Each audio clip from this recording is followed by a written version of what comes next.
primeiro campeão mundial de clubes da FIFA.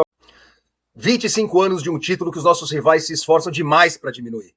Um título que machucou os caras, que incomodou muita gente, que incomoda até hoje, né? Eu, aliás, eu até falo, e não é para irritar os caras, eu falo de maneira tanto quanto sincera. 2012 foi espetacular, tudo que a gente viveu no Japão, a viagem para o Japão, o jogo contra o Chelsea, aquilo tudo foi uma coisa assim, maravilhoso, né? Mas 2000 foi mais legal ainda. E os caras ficam putos quando eu falo isso, e por quê? Porque nunca na história você vai ter, de novo, quer dizer, agora vai ter, né? Antes não tinha, mas nunca até então você tinha tido um campeonato mundial com tantos times grandes disputando que fosse um campeonato mundial. Tinha 4 times grandes jogando, o Corinthians, o Vasco, o Manchester United e o Real Madrid, mais os representantes das outras federações. Pela primeira vez, portanto, era um campeonato mundial. Não era apenas um embate entre o campeão da América com o campeão da Europa, não era o Toyota, era um campeonato mundial, reconhecido pela FIFA, organizado pela FIFA, gostem os rivais ou não. O fato é que em janeiro do ano 2000 houve um campeonato mundial, que se chamava Campeonato Mundial. Não chamava Taça Rio, não chamava Interclubes, não chamava Toyota, não chamava chame do que quiser.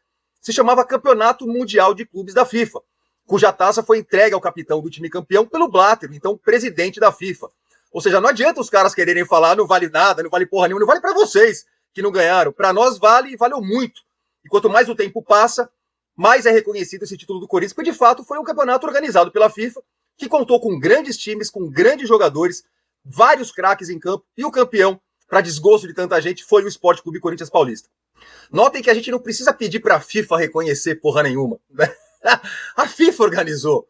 Tá lá, tá escrito lá. A gente não precisa pedir depois, não mandamos fax para lugar nenhum. Ganhamos. Organizou-se um campeonato mundial, o primeiro campeonato mundial de clubes oficial. O primeiro.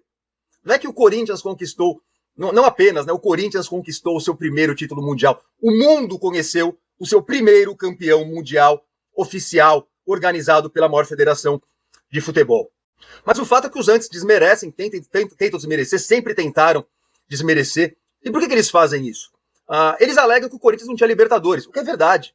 O Corinthians não tinha conquistado a Libertadores ainda. Em 2000, o Corinthians ainda não era campeão da Libertadores. Então, como pode um time que não tem Libertadores ser campeão mundial? É simples.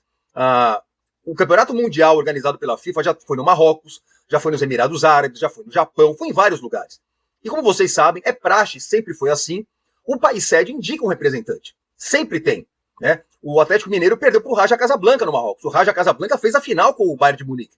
Tivesse o Raja Casablanca vencido o Bayern de Munique, não seria campeão mundial? Claro que é. Claro que sim. O Kashima Antlers, se eu não me engano, jogou final de campeonato mundial contra o Real Madrid como o time do Japão. Se tivesse sido campeão, não ia valer? Claro que vale. A França não jogou eliminatória para estar na Copa do Mundo de 98. Era o país sede. É assim que funciona. O futebol é assim. E o Corinthians não era apenas o campeão brasileiro. O Corinthians era simplesmente bicampeão brasileiro. Se for chorar, manda áudio, Anti. Mas o fato é que o Corinthians é o primeiro campeão mundial da história. Reconhecido pela FIFA, organizado pela FIFA e sem o Corinthians precisar pedir para eles reconhecerem esse título. Eles reconhecem porque, de fato, aquele foi o primeiro campeonato mundial da história.